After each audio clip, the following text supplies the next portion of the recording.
Hello, one and all, and welcome to Nothing and Like It, the only podcast that chronicles the Frontier Wrestling Alliance via its exposure on television. I am your Superman unsupervised, Kieran Lefort, and joining me as usual, first, your superstar, your supernatural delight, Eddie Sideburns. Eddie, how's it going?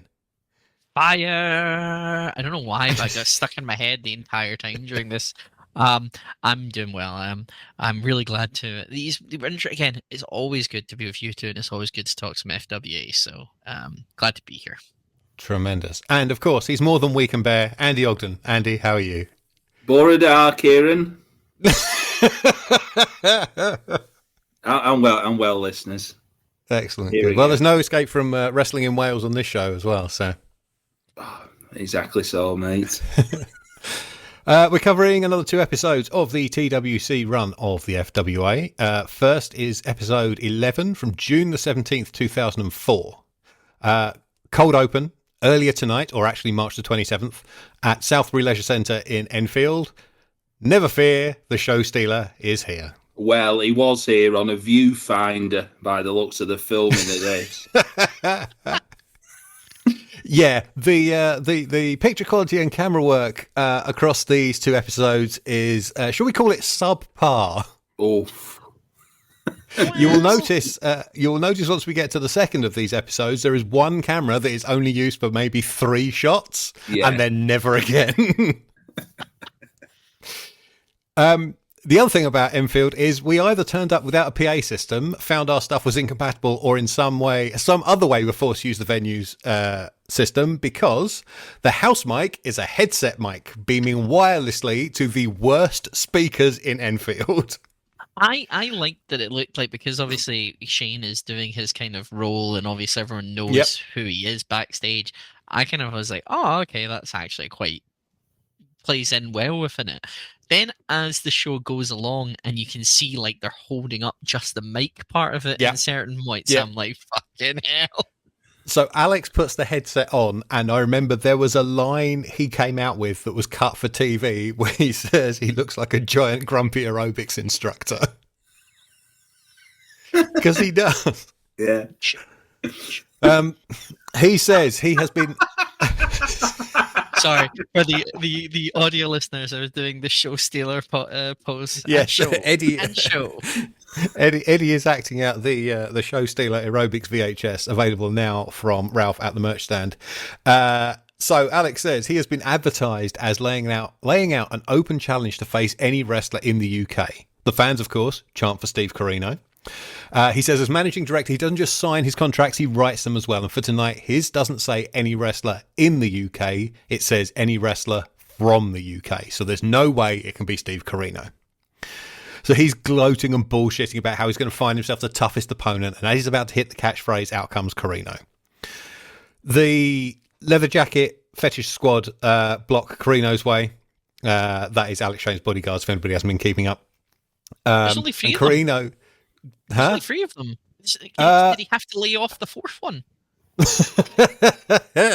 It's Enfield. Maybe they wanted to cut like one off the payroll. A detail I like is Corino is shouting, "I will change my citizenship to get this match." Yes, I heard that. Shane says he's already found Steve an opponent, someone with as much heat and animosity towards him as he has, the specialist Mark Sloan. Sloan jumps Corino from behind, and he and the Leather Jacket Collective roll Corino into the ring, give him a kicking.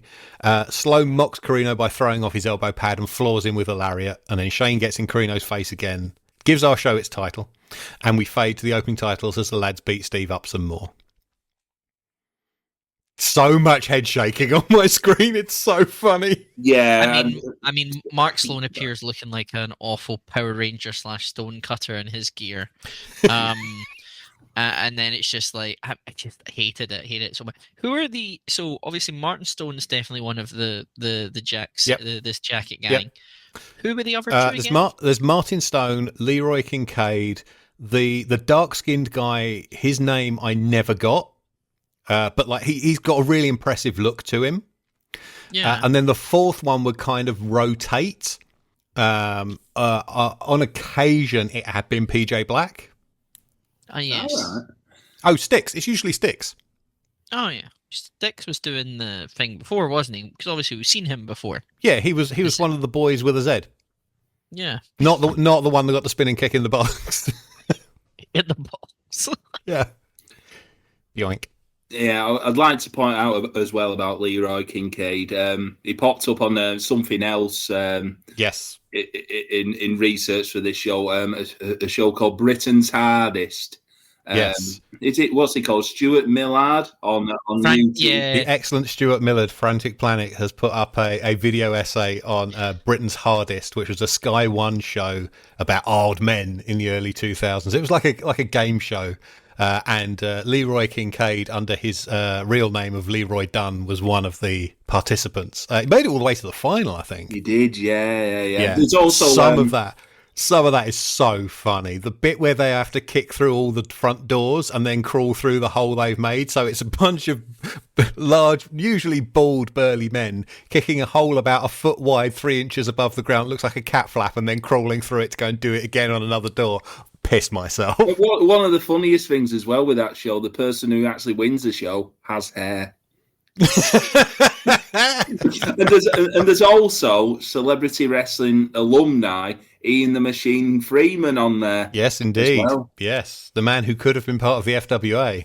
Yeah, Blackburn as well. Yeah, there we go. Yeah, I do want to quickly just say, just on a quick side note, for Frantic Planet, I love some of his stuff. One of the funniest things I think I've seen is that when he covered the Ross Kemp as Scrooge Christmas ITV show. It's one of the funniest things I think I've ever seen. This opening bit anyway, the FWA show, about Alex Shane's mic sounding like a Dalek. You can do two things about it, nothing and like it. Carino, you mentioned about Mark Sloan. I did put Carino being attacked by a warning sign. Oh, it's Mark Sloan. I know we'll get into the match now, but a couple of production things here. The commentary sounds overdubbed and not in the building. And also, the commentary, I've had a few flubs with their wording during this match. Please reshoot. The commentary was always overdubbed. The FWA, the only time FWA did live commentary was Revival, was the radio for Revival.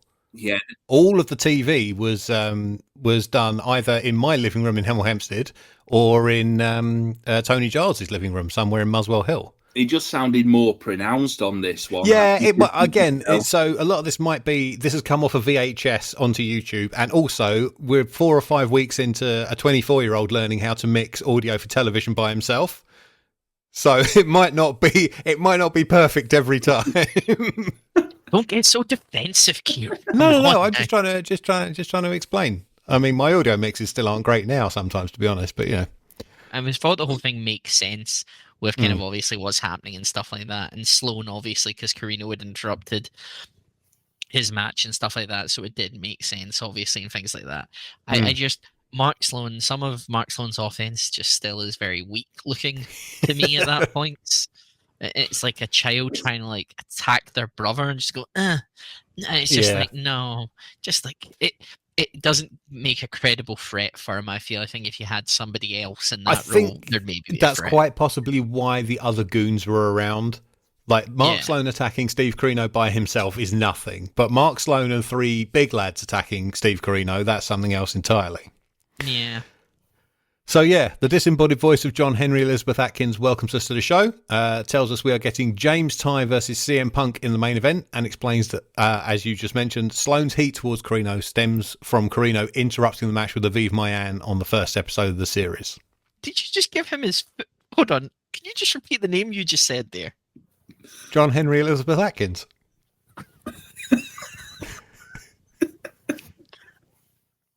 Match number 1, Mark Sloan versus Steve Carino. So Carino batters Sloan from the get-go. When he does the corner 10 punch, Tony Giles claims that he's using his wrist rather than a closed fist to explain away why he's not getting yellow carded. And I'm like, say inside of the forearm. Saying you're punching somebody with a wrist sounds pathetic. Yeah. Sloan bails, and Nick London's pearl of wisdom is, I'd much rather be a coward than get punched in the face. Words to live by. Sloan amazingly kicks Carino's ass around the outside, chucks him back in and goes to work on his arm. Carino does get some hope spots, but this is basically 10 minutes of a former NWA and ECW world champion getting handled by a man who tortures children in an industrial unit in Portsmouth. Nick London tries to erase history by claiming Tony Giles has no experience as a referee. We did see him referee several matches. There's one of the moments where I think it's Nick London says like one of the things that Sloan has going forward is that he's used to this country, and I was like, what? I was like it's not like a case of Stuart Carino's just travelled in and he's jet lagged or something like that. Yeah, he's been here. He's been here at least a day, or in television terms, he's been here like 4 weeks. Did anybody else notice what appeared to be a bottle of Snapple just sitting on the apron? I did see something. I didn't know what it was. Someone just got a drink out of a vending machine and brought it with them to ringside.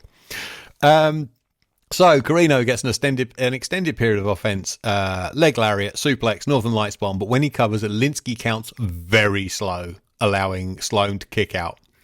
And when Steve fronts up to Steve and chest bumps him, Linsky responds with the yellow card. Sloan tries to attack, but immediately gets DDT'd and STO'd, as London reminds us that Carino did, in fact, clothesline Linsky and Brent when he showed up. So Carino covers, Linsky counts 1, takes his dog for a walk, counts 2, hangs up his laundry, and you can hear Carino go, "I'm gonna fucking kill you!" And then Sloan kicks out. Most of this match is Sloan working the arm, which he goes back to after the kick out. Eventually, Carino gets him in that Cobra Clutch variation, which we are told is called a Buffalo Hold. I put it's called the Buffalo Soldier. I knew you would. Yeah. Have you been to stuff at the Resgal before it closed? Only once, when it was a fire hazard with Keith Lee and Sekimo. So I went to one like Lucha, whatever it was, run by like Darren Burridge, Greg Burridge. There. Oh yeah, that wrestler called the Buffalo Soldier. Yes, they had a wrestler called Buffalo Soldier. Yes, and Greg and another guy would do commentary over the house mic. And Buffalo Soldier's getting his ass kicked in the corner, and he's singing "Buffalo Soldier, trapped in the corner." That's my shit, that, isn't it?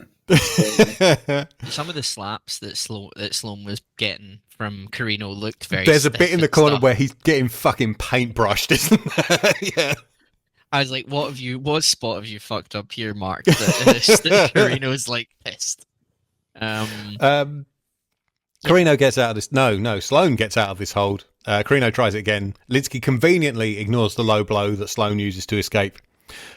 Sloan goes up top, misses a knee drop that Giles thinks is a frog splash. Carino creases in with the lariat, and a reluctant Linsky makes the count. Commentary then descends into an argument with both men yelling at each other to shut up. Carino grabs the shitty mic and says Alex Shane's time is quickly running out, and there's 2 things he can do about it: deal with it or die. What do we reckon? My last sentence on this match: shite, to be honest. Slow, plodding early doors. Linsky rubbish overshadows everything. 0.5 out of 5. Oh, wow. Rubbish, absolute rubbish. It's probably not the worst wrestling that's been seen in Enfield, given what Factory used to be. That Eddie, some of that stuff's 5 stars compared to this rubbish. Wow. We agree to disagree. Oh, well, there was a 5-star match in an empty warehouse in Enfield, wasn't there? There was, yeah. Yeah. That's in the BT Sports Studio. I don't know what you're talking about. Come on.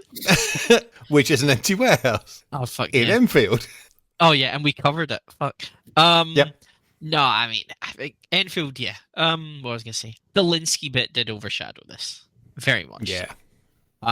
The fact that the camera was focusing on him at the end and him looking miserable about the fact that and it's just like, please, we don't need to see this. Mm-hmm. He looks irritated a bit, then let him go away. Don't kind of put the camera focus on him.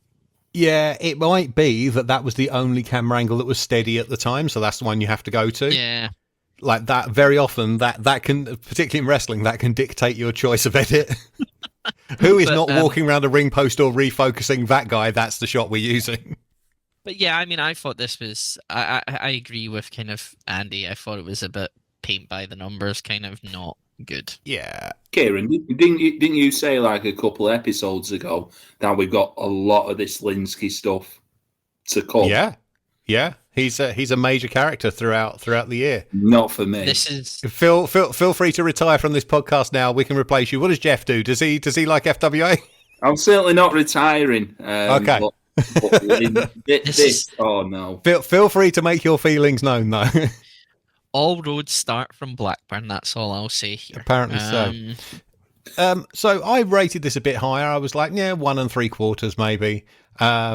First quiz of the episode. Why does Mark Sloan look even more of a fool here than usual? Oh, do you think he shat it from the lariat as well? Because it looked like he kind of shat it from the lariat at the end. What? You mean he cacked his drawers? It felt like he didn't like go straight into it. He maybe just kind of ducked himself. I thought you meant he'd actually shit himself. No, I mean I wouldn't be surprised. Like Colonel Rob Parker in War Games. Sorry, what was your question again, sir? The question was, why does he look more of a fool than usual? Well, he's on his own now. He's not got another person to be an idiot with. Well, I wasn't talking kayfabe, I was talking for real, because like the commentators make this massive deal about he's working on the arm so Steve can't use the lariat. He works the wrong fucking arm. Well, Carino throws the lariat with his right arm. He takes the elbow pad off, throws it in the air, hits the lariat. Sloan has just spent 10 minutes beating up his left arm. Maybe the aches and pains from the other arm will transfer through. Fucking hell. So we go to our break and come back, and it's Alex Shane again. He whispers a series of instructions into ring announcer John Atkins' ear, who introduces the biggest, baddest, roughest, and toughest in the FWA, Ross Jordan. yay. Yes, this is the man now known as RJ Singh. He looks very young here. The graphic says Little Dragon, but his t-shirt says The Gift, which was the heel character he was doing in other promotions at the time. So that's FWA quality control right there. Lovely big page turn animation. And it is indeed Alex Shane versus Ross Jordan. This is the Alex Shane versus local babyface match that I saw at least 5 times across the spring and summer of 2004 against different opponents in every town. And we're going to get to see it at least once more in this run. Maybe more. Where he does the exact same spot, so going... Yep. He does. So his routine is exactly the same, and he just leaves windows for the opponent to do their stuff in their hope spots. Right. So he starts by like parking Jordan on the top turnbuckle and slapping him, and then they lock up again. He does it again, but this time he spits in his face. Ross gets a second of control, but Alex uses the hair to pull him into the mat on a wrist lock. Second time, Ross rolls with it, head flips over, and then hits a couple of drop kicks, clotheslines him out of the ring, fakes a tope, and when Alex turns around to face the ring again, he gets his face spat in. Shane's all like nuts to this, storms up off the aisle, goes to leave. Ross takes the shitty mic. Why does everybody pick up this fucking terrible microphone on this show? He says, if you get counted out, you lose. Do you really want to be the guy who loses to Ross Jordan the night after Steve Carino called you out and called you a coward? Quick aside, he would get much better on the stick. So he leads the crowd in starting the ring out count. And at 17, Alex comically sprints out through the curtain, dives a shoulder in the ring to break the count. To be honest, he made it in one stride, didn't he? From the entrance. Yeah. I was like, so obviously, like, I watch all this stuff twice. My second time watching it was like, fuck, he's leaving this a bit late, isn't he? But like, he's big and the aisle's not that long. Yeah. So Ross goes after him on the outside, tries a cartwheel thing, gets flung into the post, into the timekeeper's table. They go back in the ring. Shane yells, Jack Xavier, for some reason, and hits the check up from the neck up. Yeah. We get the abdominal stretch with added cheating, pulling of the ropes, all that kind of stuff. Nick London says Ross Jordan is going to be made victim to Alex's awesome experience, which sounds to me like a straight-to-video Bill and Ted spin-off. So Shane does a load of bullying and cheating, Cobra clutch with his feet on the ropes. Jordan counters the choke bomb with a DDT, but only gets a 2. Pours it on with a flying back elbow, the Jeff Hardy leg drop across the abs and balls things that completely flusters Tony Giles. He has no idea what to call this. Before Alex backheels him in the sack for a yellow card. As Linsky is showing the card to John Atkins for him to announce it, Shane flings the top turnbuckle pad outside and then directs Linsky towards it. Jordan, though, reverses an attempt at running him into the exposed buckle and rolls Shane up. The crowd are screaming as Ross has Alex down for at least a 5 count as old Steve Magoo takes his time putting the pad back on. Jordan argues with Linsky and then turns around into a choke bomb and the one night stand. Alex again yelling about Jack Xavier as he does it, and Ross is pinned. And then afterwards, Shane throws Jordan over the top rope and tries to conduct a "We Love Alex" chant as other fans fight back with an "Alex sucks" chant, which frustrates him, and we fade to another ad break. 1.5. That's all I wrote. 1.25 here for that one. I did put better than the first match, but not saying much. More Linsky bollocks. Yeah, I mean, it's by the numbers, Alex Shane. As we say, it's the same, it's his own. He clearly, that's what he likes doing, and that's clearly, obviously, as you said, we're going to see that a bit more in terms of that. So, if it ain't broke, don't change it. Why change? He as a heel wanted something he could do everywhere that would be less hard on his body than the stuff he'd been doing as a babyface. Because don't forget, he's just come out of a year of doing nothing but hardcore matches. Yeah. Because there's no Herman and no Ulf Herman in sight. There's a moment where, as he's making his entrance, the fans are turning their backs to him, which I was like, I like that. That was quite good. And he is very easily dislikable. Absolutely. I can name many people who dislike him. But Ross Jordan, I thought Ross was RJ Ross, quite good, because the last thing we saw him was in Double Dragon. Here, now he's on his own. I think we get 2 other matches with him in, and they're both pretty good. Oh no, 3. There's at least 3 more Ross Jordan matches. That's good to come. Happy with that. So our main event: James Ty versus CM Punk. Nick London lays out Ty's path from winning the opener at Uprising 1 to unsuccessfully challenging for the FWA title at Uprising 2 to losing his official number 1 contendership status to Mark Belton a few episodes ago. And he says winning here will put Ty back in title contention. I was going to write that Punk looks thrilled at wrestling in a crappy leisure centre in Enfield and then remembered he was back doing IWA Mid-South 2 months after this, so never mind. There's a moment where one of the commentary says, mysterious events happened, and it's not a mysterious event. Mark Belton beat him, and we all saw it. Yeah, a mysterious event is the wrong turn of phrase. I know what they mean. James lost a match he should have won. Yeah. But I wouldn't call that mysterious. I think this is a victim of not doing a second take of commentary. Good old page turn takes us to the bell. We do a little wrestling with Ty escaping a headlock, and then Punk grabs Linsky and tells him, "Tell these people to shut their mouths." "Shut your mouths," says Steve Linsky. Kieran? Oh, yes. Before we get into the bulk of the match, I did want to point out there's a lot of colour clash in here with the referee and both wrestlers in red here. Now, if this was a football match, they'd be told to get the away strip on. Not just that, the mat as well, isn't it? And the ropes. Yeah. They're all red, yeah. Punk's also got a new nickname. He's a new self-proclaimed nickname. What was it? He's the new Iron Man of professional wrestling. Had this been one of had he had one of his ROH Iron Man matches? No, so this is all post the Chris Hero match, yeah. Okay. The never-ending Chris Hero match. I don't know how many other long matches he's done. To be honest, I can't be fucked looking it up. But probably. So they do some tricky reversals around an arm wringer. James gets 2 off a cradle and sends Punk off to complain that he had his hair pulled.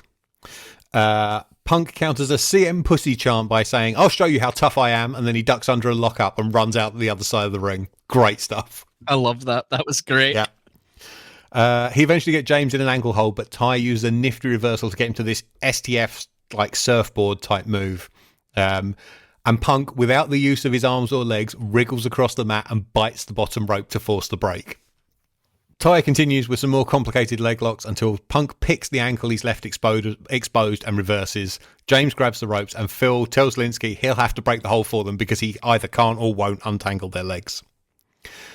They do a long double knuckle lock with all the reversals and pin attempts you'd expect, going through a backslide attempt, a head scissors by Punk, and ending up in... What is it called? With Punk flat on the mat and James Ty like butterflies sitting between his legs and like butterflies spreading them.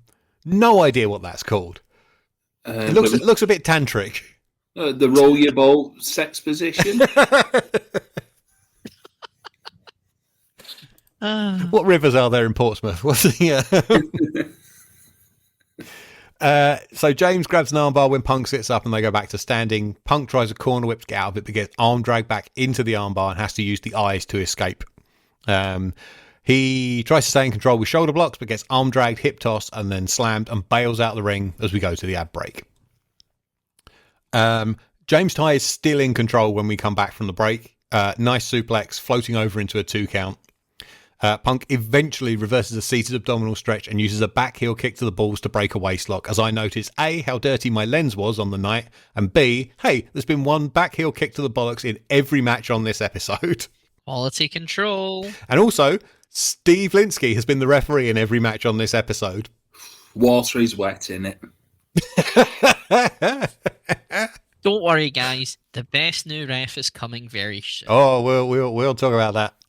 So, Linsky yellow cards him, page turn transition, and Punk is chopping the shit out of James in the corner. James gets a boot up on a corner charge, but runs into a power slam and gets clamped in some kind of single arm camel clutch. Punk does the thing where he's got Ty on all fours, jumping up and bringing his weight down into the small of the back. Third time, James rolls over, and the CM stands for crushed manhood as Phil lands on James's knees. He does the backflipping dropkick, but Punk slides out the Titanic into a series of cradle and clutch reversals. He hits a super kick, but Ty wipes him out with a fighting spirit lariat, and they're both down. Punk turns another lariat into a backslide. James slickly rolls out into the double underhook, looking for his twisting tiger driver thing, but Punk powers him over into another cover for 2. They don't quite bridge up out of it, but James gets his move anyway, and Punk gets, according to Nick London, his bottom foot on the rope. CM Punk, anatomically different from other humans.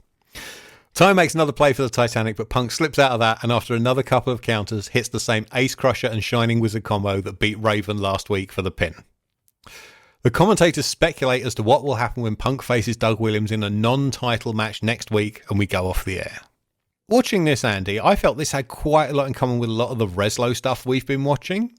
Like, yeah. It's very competent and well executed, but not super interesting. Yeah, it's the Steve Davis of matches, isn't it? Yeah, absolutely. The crowd couldn't have given a shit. They were not into this at all. And it felt like it's from the middle of the card. This was the main event of the Enfield show. Fucking hell. I feel like all the shine on James Ty has just slowly evaporated after the whole losing to Belton. Really, if we look at it, because he's now the biggest loser if you look at it, because he's lost to Belton. He's no longer the number one contender. He's now losing to Punk. Is like this gearing towards a heel turn, or is it just kind of a case of he's just not seen as valuable anymore? I don't know, but this wasn't great, but I can't call it bad. I went about 2 3/4 on it. That's where about I landed. Yeah, as well. It just. I think like you stole the words out of my mouth. Like, just wasn't interesting. And probably a lot of falls on Ty because he's no personality at all, has he? But CM Punk does his best, George acting with the crowd. But yeah, it's nothing. It's nothing above that 3-star marker. No. Like Punk is talking for 2, and James is wrestling for 1.5. Yeah, in this. And it doesn't quite balance out. I think these two, well, I'm talking about this 21 years on, but I think these two could have a more interesting match if it wasn't in a fucking leisure centre in Enfield. I think Punk's definitely clearly like the talking side of it, and obviously his work rate of it is quite good. Like he's the shit heel stuff where he's just kind of like I'll show you, and then he does the thing and then runs back to the corner Yeah. and then it gets out. Like, that stuff works. And then when it comes down to him actually doing the wrestling side of it, he is really good at it. Ty is just bland great, unfortunately, as far as like things are. Yeah. He's technically sound as a worker, but just there's nothing else there. This, unfortunately, for the most part, is what comes out of the Portsmouth Wrestling Academy. People who are technically very competent, but don't connect personality-wise. Andy, you in our group chat had some opinions about this episode of television. I just thought it was shit. I did. Yeah. Just overall, I missed John Atkins in front of his green screen. Maybe he disappeared, didn't he? Yeah, and maybe was taken out a bit without that. And no points and no return music, so that's a down point on this episode. The Linsky stuff, I was just, I've had enough of this fella. Thankfully, the next episode, my wishes came true, and there was no Linsky. But yeah, he ruined the 2 matches. I do like this Carino and Alex Shane stuff. I know we'll get into a conclusion later on after the. I think Doug Williams is in it, but a lot of this show is just, you think Alex Shane and Steve Carino is fighting for the world title, and it's just like there is a champion here, but you see everything's just forgotten about. It's like the Steve and Alex show. Yeah, for the most part of this year of TV, that is going to be a continual problem. Hello, there is also a champion. It does feel a bit like WWE always had this thing, weren't it, where they'd have a champion, say, like when Daniel Bryan won it, he's a champion, but there's much better feuds going on at like the top of the card with Triple H and the Shield. And part of the issue is 2004 was the year that Doug really broke out, so he's still getting booked for Ring of Honor, and now he's in Noah as well. Yeah, so a lot of it's fitting around his booking. Exactly, and if he's on a Noah tour when there's an FWA show, he's going to take that Noah tour rather than, showing up in Morecambe in front of 300 people. And the problem is as well, you've got the ones filling the gaps for Doug. James Ty, who's got the personality of 3-day-old toast. You got Jack Xavier, who's doing a Mikey Whitwreck tribute act. And you're struggling, aren't you? Johnny Storm, he's probably the only one who could carry it, but he's on the bad side, bad guy side. Yeah. This promotion has very obviously suffered from the loss of Jody Fleisch, I think. I think things would be a lot different if he was still around. You've just taken the words out of my mouth. This company has, like, as you say, there are talents as in on the wrestling side, but charisma side, the only two really in essence are your heels in Shane and Storm. There's no flash baby face. There's no someone who everyone can get behind who probably has a little bit of charisma, and Fleisch would have probably been that. So you're kind of left with, and obviously you said Doug is, facing Morishima in Japan rather than going to Morecambe and taking plus as on, well, Eddie, plus as well, Burchill, even though he's like the hot thing, it's probably a bit too early for him, but I know it might be that the FWA think, shit, we have to push this guy quickly. The Burchill thing is the same as when you pull the trigger on Goldberg. Yeah. And I would argue they never do. There's moments when, and I'll talk about it in the next, when we're talking about the next episode when he appears, where I just feel like the shine has been taken off of Burchill in a little way, with the look has changed, and there's certain things, obviously him going face has kind of maybe taken a little bit of a shine off of the appeal for me. But as I say, when your champion is being offered to take on like Marufuji and Ogawa and Morishima, rather than go to Morecambe and take on Mark Sloan, it's a no-brainer who he's going to choose. Let's be real. So I just feel like, the Fleisch is a huge missing part of this, and it's very much a shame. But then that's also on the company for not having people ready to kind of step up and take that place. Shifting gears a little. do you recall I said last month that the Enfield show was controversial behind the scenes? Yeah. Well, Dino Scarlo went along, and it prompted a very unhappy email, which I still have. Oh, here we go. I am not going to read all of it, because at 12 point Times New Roman, it takes up 4 A4 pages, and he writes as he speaks. But the basic... Are you going to do the voice as well? No, I do... No. For many reasons, no. Andy, he wants to stay alive, right? I don't think he wants to, Managed not to dox myself so far, so let's keep it that way. The basic gist was that he was embarrassed to be at the show. The whole thing was unprofessional, the timekeeping was appalling, the venue was horrible and definitely unsuitable for TV. He wrote, "Why do we want the TV footage of our product in that shit venue? Do not devalue our stock for more exposure on TWC. If we can make one quality hour without shit venues, that's what we do. Only use footage like that to get us out of trouble." This email is where the edict came in that no longer would wrestlers on the show be involved in putting up and taking down the ring. He wanted to fly in one less import and employ a ring crew. Trouble was, they didn't do that, which led to some problems we will detail when we get to them in a later episode. There is another line regarding this that I will read verbatim because it makes me laugh. He said, "Could you see Diana Ross shimmying up the light rig, spanner hanging out the back of her knickers after a concert?"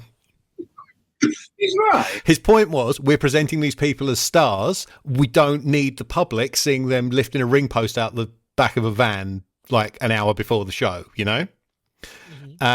He basically wanted the whole thing to be more professional and run as a business, and he also criticised the booking, saying things move too fast and are too crash bang wallop. He was basically embarrassed to be sinking money into a product that was this sloppy and this bad. Yes. You're not going to argue with him, though, are you? No, I mean, he's got. Aside from that, there are valid points in there. Yeah. Like, you know, the FWA was never like a real money-making enterprise.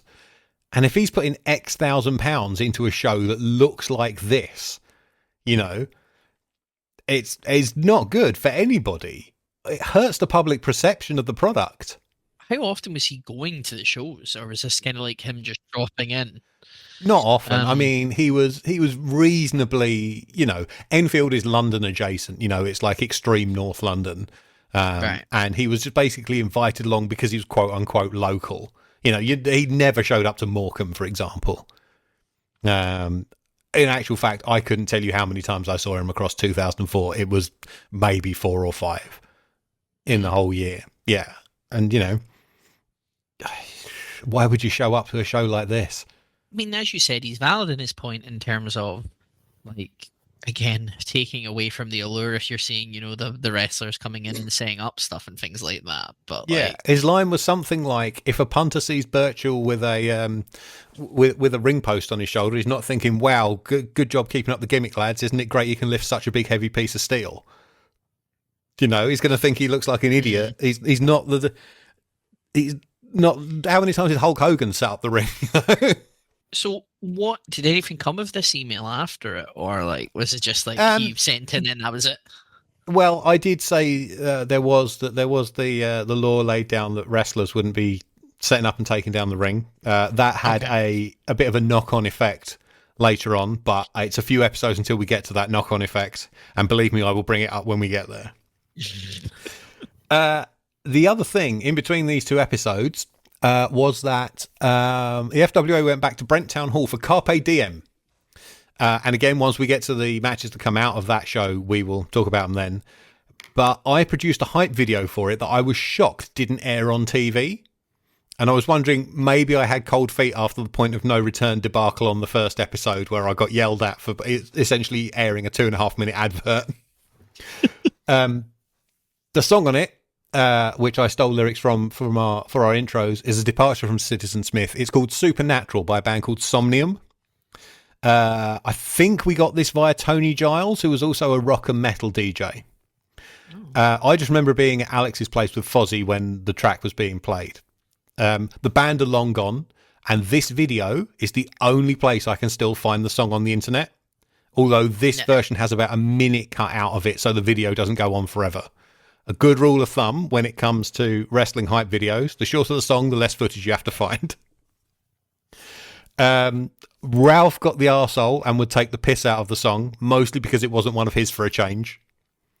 The band no longer exists as far as I can tell, but they did promote this on their website. It's one of my favourites, probably because it's a bit more upbeat than the usual Citizen Smith stuff and playful. Yeah. I do remember getting a grumpy DM from Mark Sloan because I'd used a shot of him over the line Headstrong and Bland.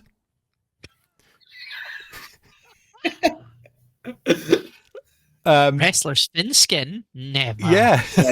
And I was like, I have to put something there.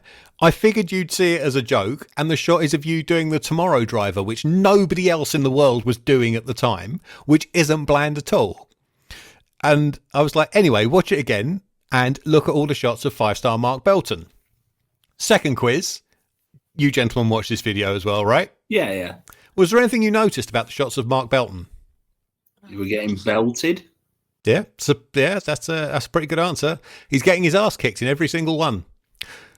Because at New Frontiers, he showed himself to be a massive dickhead. Oh.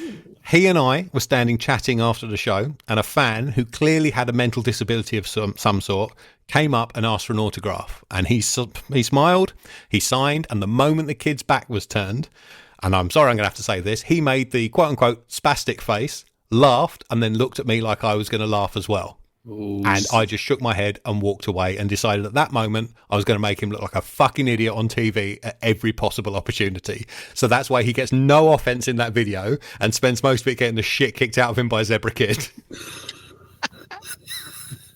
Well done, Kieran. Hey. So this didn't air, but what did air, and I know because there's a tiny glimpse of it in the first ad break of episode 11, was the 30-second TV commercial. You might have noticed it. It just goes, "Lah!" really loudly, and then cuts because Lee or whoever's made the cut in the thing. Basically a cut down of the main video, but has some shots in it that aren't in that, and some run at different speeds. Plus all the booking information is on screen throughout, and it has a voiceover by a very handsome, talented young voiceover artist in a spare bedroom in Hemel Hempstead, putting lots of effects on his voice so you wouldn't notice it was him. Yes, I did the voiceover on the TV commercial.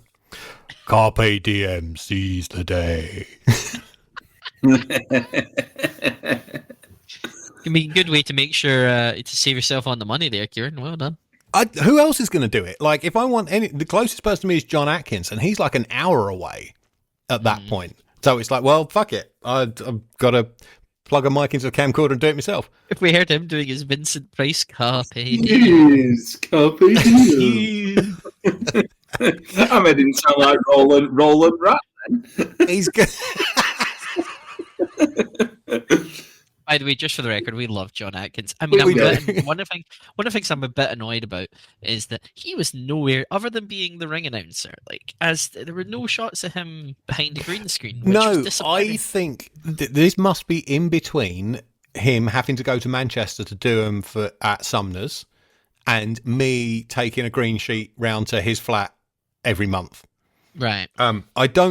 My recollection was that he and I always did the green screen stuff together from the start, but clearly that's not the case.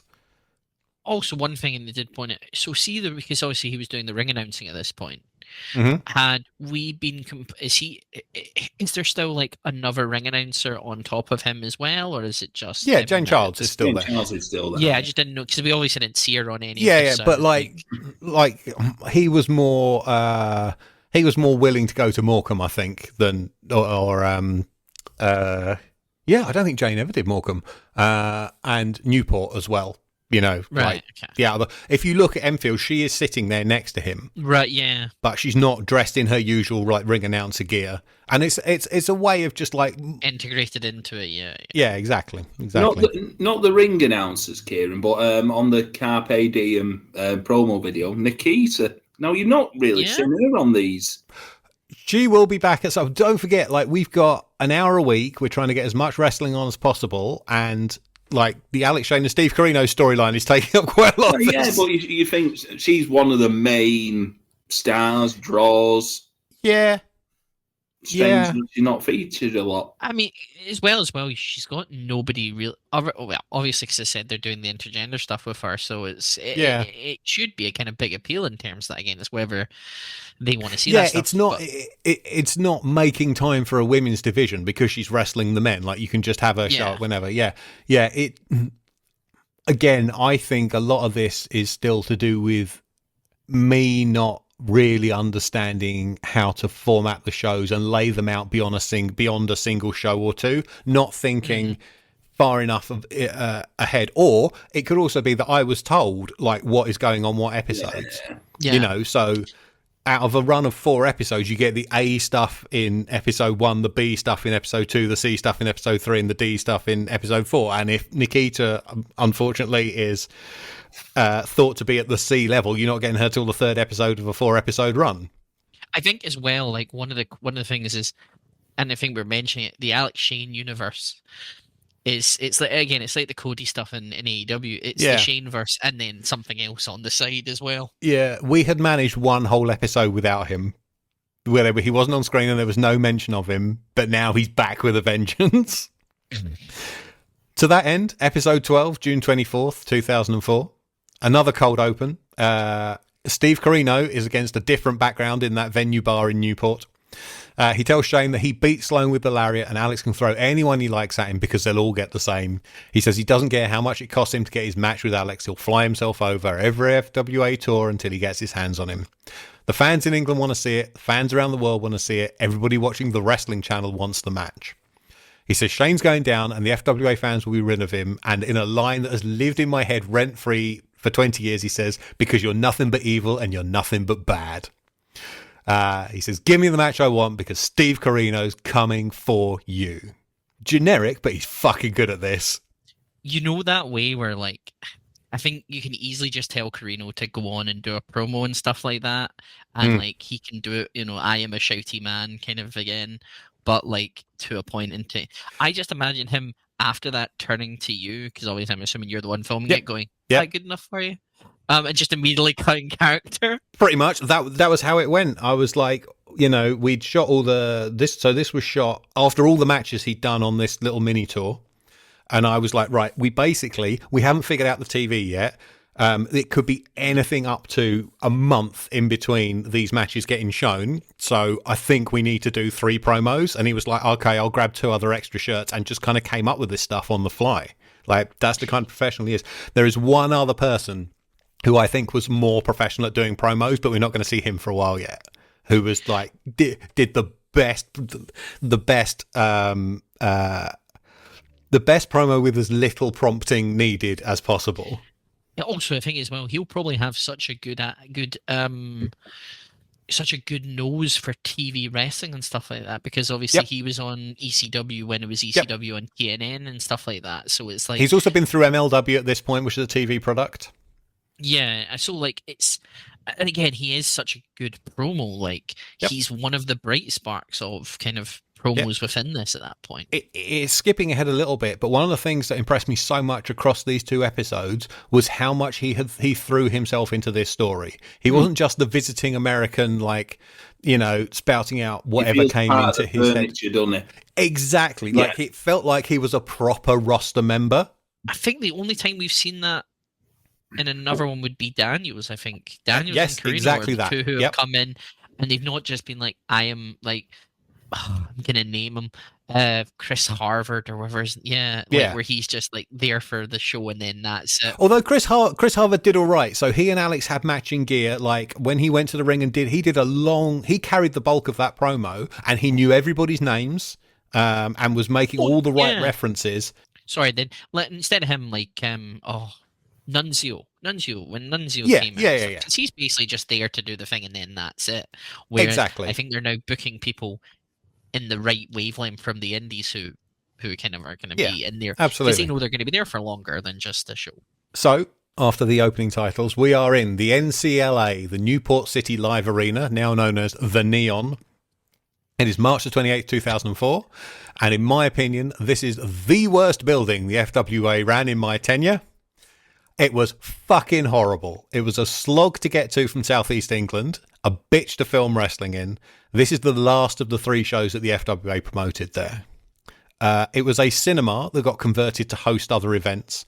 And so the people in the balcony could see, the ring had to go at one end of the room. So all the fans are on one side. Backstage, I remember, was tiny and dirty, so wrestlers are getting changed in corridors. It's also, I don't know how it is now. I'll speak on how it was 21 years ago. It was in a fucking rough area. And on one show, Phil Austin got his car stolen, which was a bit of a problem because I was his passenger.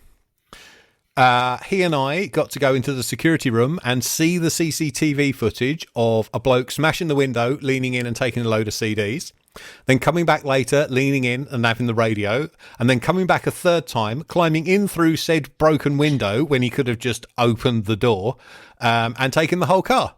So I was just thinking then, a man has been seen around Newport with 100 copies of Point of No Return.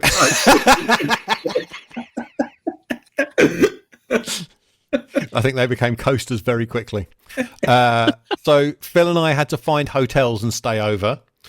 I got the train home the next day and Phil got a call from the Fuzz saying they'd found the car. So he went and picked this thing up from the middle of a field and had a lovely 3-hour drive home with no music and no driver's side window.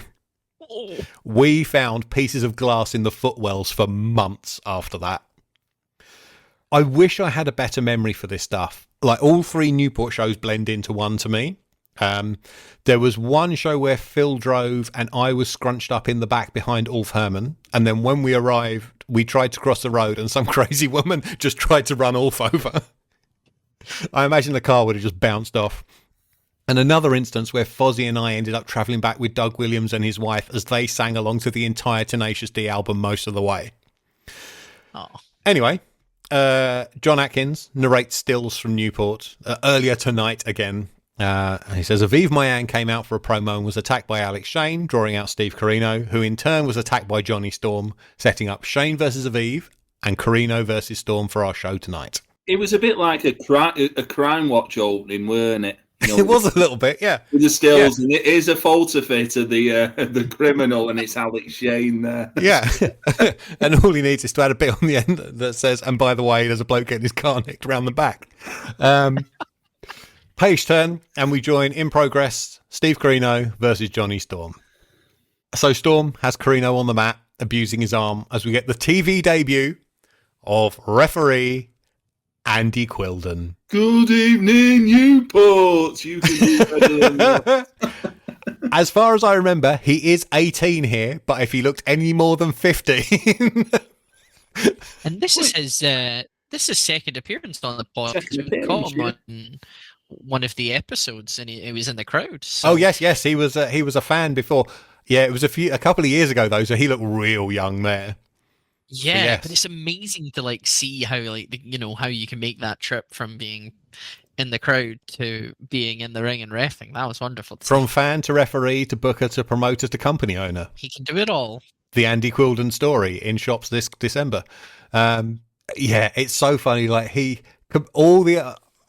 made the comparison before. All the other FWA referees look like pub landlords. Quilden looks like he would be refused a drink at the bar. And was this his proper debut for FWA overall? I take it then, yeah. I'm not sure. I don't know when his first show was. I haven't been keeping track of the refereeing career of Andy Quilden. He might have done some stuff more local, but he would have been cheap, looking for the experience, and therefore happy to cram into a car and go all the way from Portsmouth to Newport. He's night and day different compared to the other refereeing we've seen so far from going through it. Yes, he has energy. Yeah. So the commentators are again saying if you take out Corino's left arm, you take away the lariat. And I say again, he throws it with his right, you fucking idiot. Did you think as well here, with the camera shot, because it was done so far away? Oh God! You know, like the little Bolton fans on Phoenix Nights. How far away are they? It made Steve Corino look like the Big Show compared to Johnny Storm. Oh God! I'm trying not to get started. I could go on for hours about fucking trying to film in Newport. Please do. So the FWA would never have any kind of platform on the van for you to put a hard cam on. So that thing is on its tripod on the floor, I believe being operated by Wade Fitzgerald. Oh, Lion Kid, Raaar. Lion Kid, Raaar, yes. The two options in Newport for a hard cam were on the floor like that or up in the balcony. And if it was in the balcony, it is practically pointing down at the ring. So what I noticed, it might have been one of these matches where you could spot like the cameraman literally walking along a ledge. Yes, so it's so hard to describe this venue. So there's the stage at one end and there's also a platform on either side.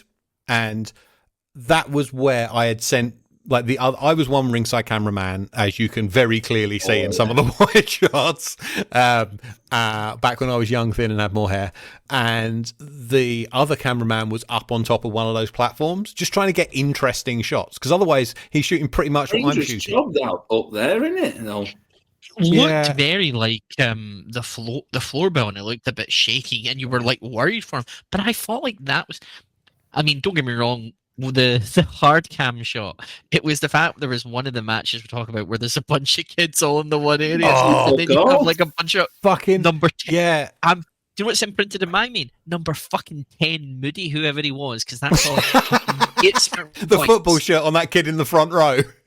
Yeah, I'm desperate to know whether what shirt it was, but then there's also like funny bit when it's like you see people walking and then they turn to look. Yeah, and they're like, it was an absolute nightmare. Just an awful place to try and shoot pro wrestling. Yeah, and like I said, this is the third show, which means I had probably tried all possible combinations I could think of where to put people. You'll notice that the matches on this show are mostly shot from my camera. And then we only go to the hard cam if we need it, and we only go to the bloke on the ledge if we really need it. You'll notice the bloke on the ledge's colour settings are also completely different to the other two cameras. Like, way, way too oversaturated. Yeah, I hate this. Yeah, I mean, you tried the best for filming, because filming in kind of a cinema that's theatre thing. Like, I think the only companies recently that have done stuff in that type of thing, I think Andy will know, it was like the Breed one where they did it in that theatre as well. Abbeydale Picture House, weren't it? Yeah, and it's, again, as you say, it's difficult to kind of film that kind of thing. It might also be, when we look back towards the crowd, did you notice anybody in the balcony? Because it could have been that the balcony was closed. They hadn't sold tickets for it. And so if the balcony's closed, we can't put a camera up there. Yeah. Yeah. Horrible, horrible venue. It was difficult, but you made the best of it. I think, as I say, like the hard cams always can be difficult because you've got to deal with fans, and you can't really tell the fans to move away and stuff. There are points where me as the ringside cameraman is going around the ring post, so you don't want that shot. Look, we cut to the hard cam, and you can't see anything because all the kids standing up are blocking out whatever's going on the mat, and the top half of the shot is the black curtain behind the ring. Yeah, awful. God, I love critiquing my own fucking work. God, it's so horrible. This is cathartic. It is. I mean, this is saving me tons in therapy. I'll be lying on a couch next month. Right, so Carino and Johnny Storm are having a wrestling match. Carino makes a comeback with a flying leg lariat and what Nick London calls a brain-dropping manoeuvre there. He means brain buster. Carino calls for the Northern Lights bomb, but Johnny, of course, hears him and counters with a wheelbarrow DDT for a 2 count. Carino rolls clear of a moonsault, and they both end up outside the ring for a double count-out tease for some reason. Back inside, Carino hits the Northern Lights bomb for a 2, gets reversed on a corner whip, and hits with the Fantastic Four combo, which is, of course, flying clothesline into the corner. Headlock and 4 kicks to the face, with Johnny having to use his hand to use his foot to hit the face. Face crusher into the knee, and then something else. Oh, Enzogiri. That's the other thing. Carino comes back with the back suplex and the buffalo hold as Quildan waves his arms all over the place and Storm wriggles around to the ropes. This is a note where I complain all about the hard cam, and then Storm sort of hits the Wonderwall, but Carino is twice his size, so it can't have been that easy. It doesn't look good. Carino kicks out. Carino turns a second attempt into a DDT, and as Nick London shouts, he's signaling for the lariat, very clearly yells, STO, and flattens Storm with the STO. Johnny ducks a lariat, but Corino immediately turns, cracks him with a second one, and scores the pin. Corino is announced as the new XPW European Champion and is presented with the briefcase. He's about to open it when Alex Shane runs out and takes John Atkins' mic, not a headset this time, an actual handheld microphone, and says tonight was called an open challenge match. It was not an XPW European title match. So he might have won, but Storm is still the champion. I then noticed, look at all the turnbuckle pads pointing down. So they're all held in by 2 clips, like one over each rope. So there's nothing to stop them rotating up and down. And every time you breathe on one, it turns down. It looks awful. Anyway, I think what we see of the match is fine. I don't know what we would gain by seeing it all in full, but it's another step in the Shane Corino story. Yeah, it was fine for what we could see of it. Much better than anything on the on episode 1. Oh yeah, it was just fine. It's very highlights mode, isn't it? Yeah, I think that's probably more so because obviously it is better than anything in the episode we watched before, and I think that's just down to quality of workers really more than anything. We've said it before, you know, when you get one of these imports, put them in with one of the more bigger names of FW and you get something good from it. Again, we meet it midway through. It advances the story with Shane and Carino, and obviously they've got the whole event of the whole kind of thing with Ivy Mayan and stuff like that. So I thought it was okay. Again, because we made it in progress, can't give it quite high, but I thought it was decent. There's a bit of a reason for that, which I'll get to at the end. As they allude to on commentary, this is not their first match against each other. They had a singles match in 2001. And then I think a few months before this, they were on opposite sides of a tag match in Japan. Yes, Johnny Storm versus Steve Corino in Osaka. Page turn, and then joined in progress and clipped to get it over with. It's Alex Shane versus Aviv Mayan. You do love your page turn transition, don't you? Yeah, we talked about it before. I don't think I'd quite figured out how to use it, or I hadn't figured out how to properly clip down a match, because sometimes you want to show that time is passing and sometimes you don't, and I'm just like, fuck it, like I just have to make cuts and get this over with. Like, I'm still learning, I'm under the gun, like I've got a week to put each of these ones together. I detailed a couple of episodes ago how much went into every single episode. I'm just thinking of Homer Simpson, you know, with the nuclear power plant. Give us a why, and yours page turn.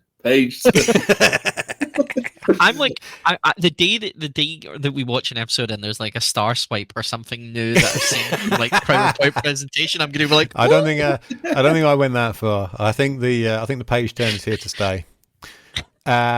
So Alex has to check up. But Aviv kicks out, comes back with a crossbody off the middle turnbuckle. Shane kicks out of that, clobbers him with a clothesline, and puts him in the rope-assisted Cobra Clutch. Yes, that we saw in the Ross Jordan match. Quilden gets squished in the corner, allowing Shane to punch Aviv in the ghoulies. He takes up a chair, but before he can use it, Corino runs out, takes it off him, throws it right in his face. Aviv covers, Corino revives the ref and counts along as Aviv Mayan pins Alex Shane. Yes. Lots of Welsh children are very excited by this. Yeah, I would say with this, there was a great, it was like an RVD sell on the check-up from the neck up, where he went perpendicular. That was a great sell, that one. And also, give credit to Mr. Quilden here. The great face first front bump he did when he got squashed in the corner. Did it like proper flare flop on his face. I thought that was he did. That was funny. Over the mic, Corino asks Alex how it feels to be screwed and says, according to his watch, time is running out for Alex Shane in the FWA. Page turn. And a generic but decent Dean Ayers and Birchall promo. They exit the shot and we fade to black to Enfield for... Did you have something to say? Oh, no, just... you're a small person looking up at Birchall and Ayers in that promo. Yeah, gotta make Birchall look big. But it does... I just do feel like... And again, it might just be me here. I think there's just a bit... Again, as I was saying before, I don't know. I think a bit of the shine has kind of worn off on Burchill. Does He's it? chewing his gum and just looking like he doesn't want to be there at certain points. Yeah. Does he look though? Because it must be the lighting, but looks like he got two dark circles around his eye, like a panda. Yep. Yeah. Probably did. So, yes, here's more of the shine getting knocked off Paul Burchill as he faces Tex Benedict. The crowd loudly chant, "You're a dead man," at Tex. Dean grabs the shitty mic, does the disclaimer. Outside the ring, Benedict fronts up on AS and says, "How about you and me go right now instead?" He turns around to see Burchill's approach from behind, backs up into Dean, who chucks him in the ring, and the massacre is on. Despite the commentator saying Tex Benedict has returned, this is his one and only FWA match, and he gets destroyed. Less Tex Benedict, more Eggs Benedict in it. Pretty much, yeah. He looks like Tex. you. He looks like who? He looks like you. I've put him down as Kieran Laforte's evil twin. Tex Benedict, he doesn't do it here. He used his normal voice. His gimmick was he was American, despite the fact that he's not American. He was also one half of the worst main event matches I ever did see on an LDN show, where it was so bad, he apologized into the ringside camera after the pinfall. Also, according to that Dino email I talked about earlier, didn't know he was booked and showed up without gear, which is why he looks like shit in this match. Yeah, he looks utterly out of place for everything. Yes. So his entire offense is rolling away from a moonsault and hitting a flying clothesline in the corner. The rest is all the usual Burchill stuff, and then the knockout coming off the move with no name.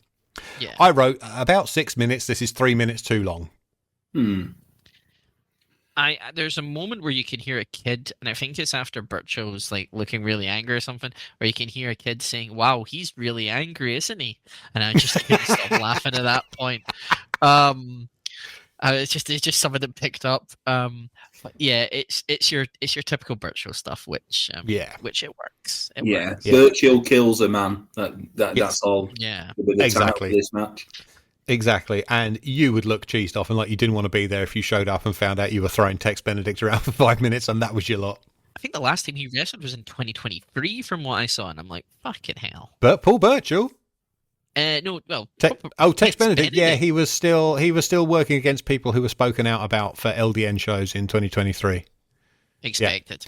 Yeah, I checked as well. Paul Burchill is currently wrestling. WA, yeah. Yeah. I think there was actually an ad break in between the promo and the match because we're now 23 minutes in and we haven't had one yet, which is something that TWC definitely would not allow. Tell you what kept popping up, the AJ Styles promo video, the start of it, like, you just see like a floating eye, and I mean the letter I, not the eye in your face, just floats across a black screen and then it cuts, it's slightly a shame that some of those TWC promos weren't left in. Yeah. Because I think that would add to the whole experience. Page turn. Page here. And it is back to Steve Corino and me trying to keep a Ribena branded fridge out of the shot unsuccessfully on several occasions. He says, TikTok, time is running out for Alex Shane. He's now beaten Sloan and Storm and got screwed again. He says without Shane's interjections, he would now be both the FWA champion and the XPW European champion. He asks who else he's got to beat before he gets his hands on Alex Shane. Time is up. Get in the ring, you coward. I got moaned at for putting this on the same episode as the last one.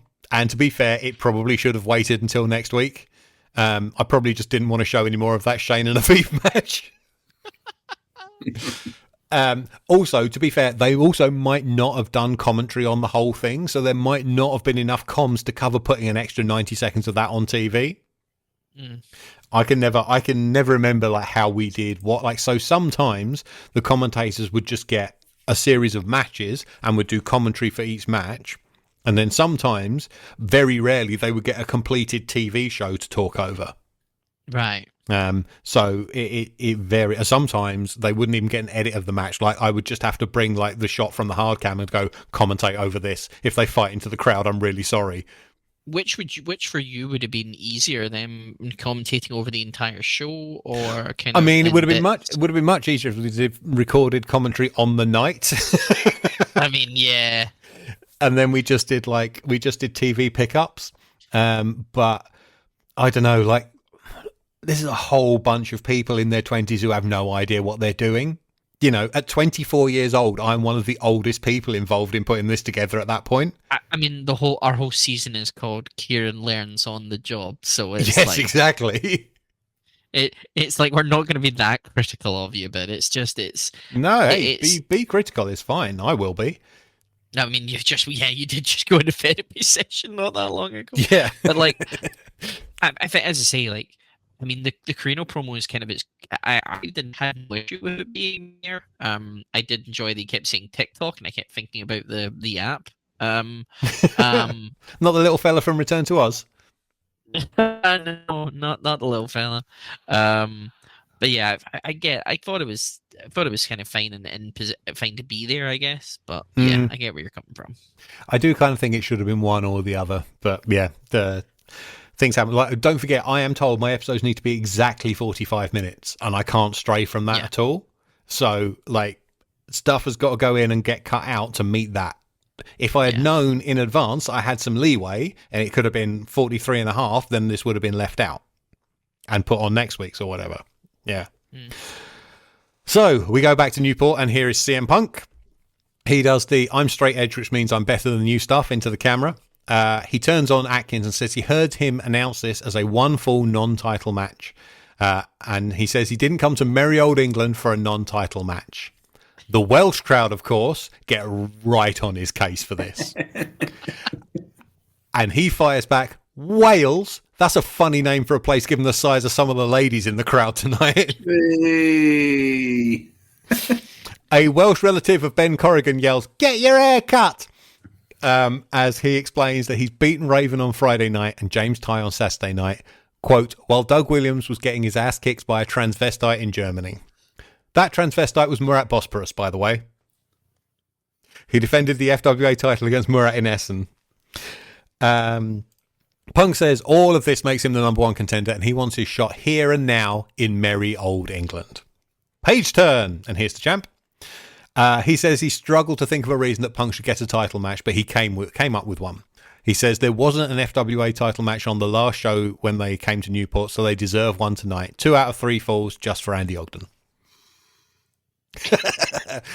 I wonder what the score could be. What could it possibly That's be? all I could think of, Eddie. When the bell rang, it's like, I wonder how this is going to end up. Is it going to be 2-1? Well, we have a fade to black that I presume was an ad break removed, and we have our main event. Doug Williams versus CM Punk for the FWA title. 2 out of 3 falls in a shitty converted cinema in Wales. We start out, guess, Eddie? Andy Quilden selling the effects still of the bump of the. Did he? I didn't notice. Interesting. He was holding in his. He was holding in his chest. I was like, I like that. That's good. Good man. Good man. 5 stars. We start out very fast with Doug grabbing a load of cradle 2 counts. They do a long battle over a wrist lock, and then do practically the same sequence from the Punk tie match with the angle hold reversed into the STF. But Punk has his arms free this time and doesn't have to resort to biting the ropes to get a break. Punk stalls on the outside, so I can tell you all this is the second and final Doug Williams versus CM Punk match. The other one was 6 weeks before this, when Punk knocked Williams out of the ROH Pure Title tournament in the semi-finals on the ROH second anniversary show. They do some funny ha-ha with Punk unable to get a full Nelson on and continuously ending up in Doug's. Punk climbs the ropes with his feet to force the break, and Williams does, sending Punk crashing to the mat. I know, it's all-star stuff, isn't it? Every match we've watched across these 2 episodes is just house show. They do a lot of Williams outsmarting and out-wrestling Punk before they do this long crisscross spot that ends with Doug getting an O'Connor roll. Punk rolls it sideways to reverse it at the 2 count and grabs the ropes to get the 3 and wins the first fall. Eddie shakes his head and we go to an ad break. The one thing is, Quilden does love a fast counting. He's oh my god, it's like the mat's on fire and he's trying to put it out. He counts really fast. Which is scary for wrestlers, because if he's counting the way that is for everything, it's like, yeah. There was one thing that Andy Quilden once told me is like, you will never hear him say out loud 1, 2, 3 as he's counting. The only time he ever does that is for the finish. Oh. Other times he just slaps the mat. So we come back from the ads, and Punk is still in command with a clothesline in the corner and a neck breaker. Doug grabs a snap submission, but Punk gets his foot on the ropes. Williams does the Brett turnbuckle bump and ends up in a chin lock. And then he counters another corner whip, ends up on Punk's shoulders. He goes for a victory roll, but Phil does the Owen counter from WrestleMania 10 and again grabs the ropes. This time, though, Quilden catches him, kicks his hands off, and Doug uses the momentum to reverse the clutch and gets the equalizer. Yeah. Punk argues with Andy in the corner and shoves him. Quilden shoves back into a Doug roll-up for a near fall, but as soon as they pop up, Punk is ready with a clothesline, flattens Williams. He hits a flying knee in the corner and a double underhook backbreaker. Is that Colt 45? The double underhook into a backbreaker. I think it is, yeah. Yes. Yeah. Or it's something he does. Yeah. Anyway, I'm not au fait with the oeuvre of Colt Cabana. I think Punk used it in the beginning of his ECW run as well. I think maybe his OVW run. Yeah, it might be one of those things they both use. Maybe it's like a Chicago move. Yeah. So yeah, he hits that for a 2 count. But does a 1-step bulldog power slam to get another because that ring is too small to run across. Doug pops over him in the corner and grabs him for the Chaos Theory, but Punk holds the ropes. Doug back rolls, and as he gets to his knees, Punk flies in with the move that's put down both Raven and Ty, the Shining Wizard. Williams just about kicks out. This is a really good near fall. Like, don't forget, none of the crowd will have seen him like do this to Raven or Ty. And to be honest, I doubt how many people in that room knew who CM Punk was, particularly because the average age appeared to be about 14. Punk goes up for the Diet Coke drop, but Doug backdrops free. He misses a top rope senton, and they double down for an 8 count. Forearm trade when they get back up, which Doug wins with a flurry and a back elbow. That and a swagger bomb knee drop out of the corner get him 2 counts, but he misses a charge and gets hot shotted across the top rope. Punk grabs the Cobra Clutch. Why is everybody into the Cobra Clutch? They've all been watching their Bob Backlund. No, that's a chicken wing. Oh, no. Cobra Clutch is Sergeant Slaughter. They've all been watching their Sergeant Slaughter. I was trying it was one of the names. Yeah, everybody loves Sergeant Bob, apparently.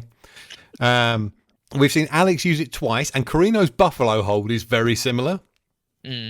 Anyway, Doug uses a chin breaker to get out of it, heads up to the top. Punk recovers and gives chase.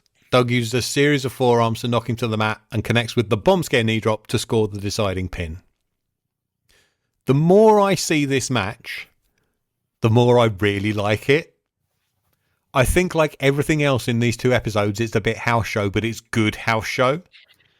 I like the karma of the second fall and how that worked into the story of the match. And I like how the third fall is them both just desperate to win the decider. Everything. So there's no messing about. Everything is a pin or a submission attempt. And about 15 minutes overall, I don't think this outstays its welcome. I've gone 3.5. I've gone 3 stars on it. I did like the Quilden bit, where he sort of booted Rick Punk's arms off and he rolled him up. Yeah. I thought that was a good bit. As you mentioned about Andy Quilden's energy. He added so much to the match, whereas... Yeah, Linsky can't move that fast. No. He'd just be too busy shuffling around for his cards and fucking booking people. Yep. The only time he's moved that fast is when he was behind the steering wheel of a transit van that wasn't going anywhere near... Blackburn, yeah. Blackburn. Yeah, I nearly said Bolton.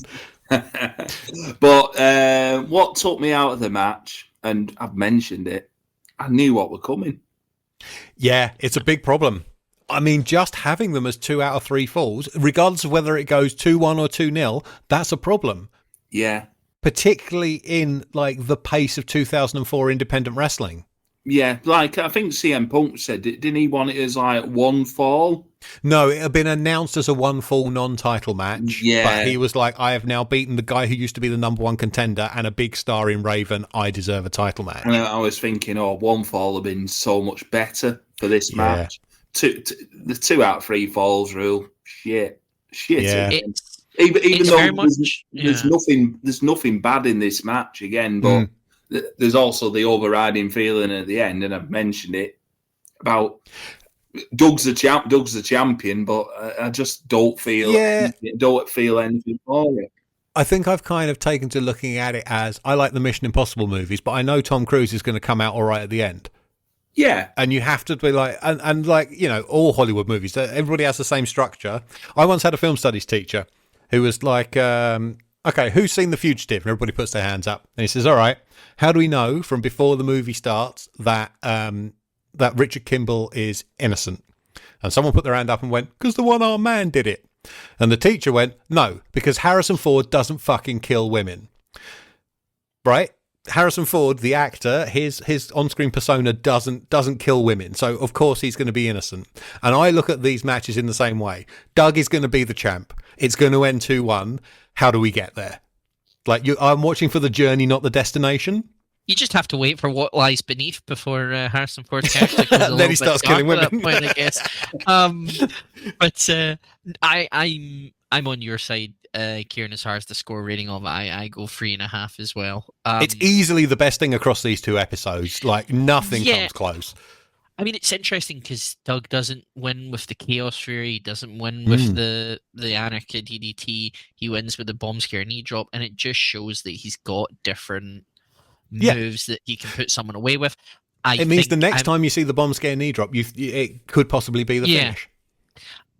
I'm again totally on Andy's side when it comes down to like they're tying themselves, they're putting an arm behind their back and giving themselves a disadvantage with this format, because it's just, again, you kind of know how it's going to go, unless it's like someone really weak against like Doug, who's kind of a jobber, then it's going to be 2-1 to someone. Never going to really get 2-0, and it's always going to be. Seems like the heel gets the first fall, then the face gets the second one, and then it's kind of, it's up in the air depending on how the promoter's feeling at that point, I guess. I think they're swapping it around. I think the Carino one, Doug got the first fall. Yeah, with the Revolution DDT, and then the second fall was the Buffalo Hold submission. So it's not always the same, but by the same token, it's always the same. And again, Quilden added a lot of kind of energy to the refereeing of it, whereas I think Linsky's, again, another thing that's disadvantaged with him doing a heel referee gimmick is it's just kind of being a bit of a kind of overrunning theme on matches that he's in, because it's like, all right, okay, what's he going to do now? It can cast a dark shadow, like. Yeah, you're sitting waiting for the moment where he screws the babyface somehow. Yeah. And then it's like whoever the GM is or whoever that is, obviously it's Alex. So Alex isn't going to do anything about it. So it's just like... Yes, officially, I think the commissionership of the FWA is up in the air at the moment. Rest in peace, get me the commissioner. So Alex is kind of like the on-screen authority figure as well as being a wrestler, which is, complicated. Before we go off the air, we get two other little tidbits. We are reminded that Mark Belton is next on the horizon for Doug, and we get a quick thing telling us that next week is the debut of Sonjay Dutt. I know you're all excited for that. The player from the Himalaya. Yep. The sound of the off button being switched on the remote. Yeah, I don't expect next week to do our biggest rating. We've kind of... What? Are you a massive Sonjay Dutt fan? X Division and GFW legend Sonjay Dutt? Yes, I am. All right, good. You take away from the current bit in AEW and you look at the TNA stuff and the GFW stuff, and Sonjay Dutt's good. It was around this point, and the reason he was brought over, like, he was one of the most exciting high flyers in American independent wrestling. EZW, weren't he? Yeah, like he was doing stuff that Vikingo does now, like double jump, springboard ranas, and that kind of stuff. If you see a lot of his stuff out of MLW at the time, like that's the reason he's being brought over. but then again, he probably weren't getting injured every 5 minutes like Vikingo. No, probably not. But I think that's good because it's clear where they're taking their talent pool from as well, and where they're looking for imports as well. They're looking in the right places: MLW, Ring of Honor. Yeah, I think was he also 01? I wonder if this is a via Carino thing. Well, here's the one thing I was going to ask. Carino obviously is just a worker at this point within this company. He doesn't have any kind of like booking sway or anything like that. Oh right? no, He's never not did. at that stage. Never did. No, it's not. This is not 1PW, my friend. I mean, I was gonna say because then definitely he gets the power of bringing in his mates and stuff like that. So Yeah. no, you may have no idea on this, and it's completely fine if you don't. Is there anyone they were close to bringing in at these points? The TV tapings that just never materialized, or anyone they ever had an idea? Coming up, there is somebody advertised who does not show up and needs to be replaced. Yes, I'm not telling you who, but there is somebody who is advertised and does not show up. Oh. We have alluded to it across this show. These aren't great episodes by any stretch. Carino and Sloan was much worse than I remember it. I have no time for Shane pretending to be Ric Flair. Punk versus Ty is pretty dull. I howled at Kieran, the editor, trying to get through all of the Newport stuff in a single episode so we never have to see this fucking place again. Newport was only a 5-match card, and we've seen 3 of them, and I don't think the other 2 ever get on TV. I don't think they ever get shown anywhere. What were the 2? The other 2 are... great question. You bastard. One second. A Rumble. I was gonna say it felt like definitely an all-star show where you have the heels beat up the bad guys, then they do a singles match, then a tag, then a tag, yeah, and then a Rumble, yeah. The other matches were the opener was Mark Belton versus Mark Sloan. I bet you can't wait for that. And then the family of Paul Travell and Raj Ghosh versus Jack Xavier and Ross Jordan. Then Carino versus Storm, Shane versus Mayan, and Williams versus Punk was the main event. Because we've not seen Vance in a while. There's been people who have been kept to the side. No Vance. Yeah. Roy Knight, Zebra. This is what I meant by I should have been more forward thinking in mixing up the storylines across the shows, because this is very, very Alex and Carino heavy and stuff that could have been spread out across 3 or 4 weeks rather than 2. I'll put an extra 10 quid in your wage packet, Kieran, if you put more Alex Shane on. There's no way of getting an extra 10 quid out of Alex Shane, no matter how many TV shows he's on. So I don't think the other 2 matches from this TV taping air. For some reason, this show has 1 rating on Cage Match, and it's an 8. Oh, that must have been from Moody 10 in the front row at the time of his life. Yeah, I was gonna say I searched up Tex Benedict because I wanted to see what his cage match was, because obviously I wanted to find out what he'd been up to, and the only review is from 2013. Let me see if I can quickly pull it up, and then we'll finish this up. Because he goes under a different name, Reginald Kensington III. I have no idea about that. I've only ever seen him do the Tex Benedict thing. Sometimes he was British, sometimes he was American. He was he was on the UKFF as Jewish Darren. Right, okay. Boris the Menace gave him a 4, which is very generous, I believe. He had very good charisma, but an awful look and average skills in the ring. What a review. Oh, I love it. So has anybody got anything else to add, or shall we wrap this up and take it home? Let's wrap it up and take it home. Eddie, what is the status of the 5-star wrestling tournaments that you are making up month by month? Month by month, yeah. Currently going through legal battles at the moment, so I can't really talk too much about it. But we're still going ahead. The number does keep changing, and as soon as I know about it, you'll know about it. You can find me Eddie Cyburns on Blue Sky. My account on Twitter is retired. You don't want to go to it. There's nothing of any interest there at all. You can find me on there. And I love doing this podcast, so can't wait to do it again. Tremendous. And we throw it over to the marathon man of wrestling podcasting, who I believe earlier this month did 5 shows in 4 days. What's going on at GCP? I certainly did, mate. My voice was like razor blades at the end of it. Recently, We've covered the whole weekend at time of recording the PCW Road to Glory, which was an excellent show. Also, Red Pro Epic Encounters. And also, me and Kieran recorded episode 3 of Working a Reslow, which featured Much Fit Finlay being the star of the show. Yes, Fit proving himself to be the best 50 quid or expense on any of those shows. Certainly so, and also many mentions of cat piss on the commentary. Coming up on Graps and Claps, we've got reviews coming from Atomic Wrestling, which is a big show in Liverpool. Also, PCW's Who Dares Wins in Preston, and Mercedes Money in Doncaster. Are you going to that? From the Tokyo Dome to the Donny Dome. A dome away from dome. Yes. So you can follow us on X at Oggy Part 3 and the podcast at GCP Podcast 1, and go and search all your podcast platforms for my work. Fabulous. You'll find everything to do with this show at linktr.ee/FWApod. We are on Twitter, Blue Sky and YouTube at FWApod, and on Instagram at FWA.pod. As for me personally, I am at Kieran Edits on Blue Sky. Thank you very much for listening. We'll be back next month with the original player from the Himalaya, and there's 2 things you can do about it.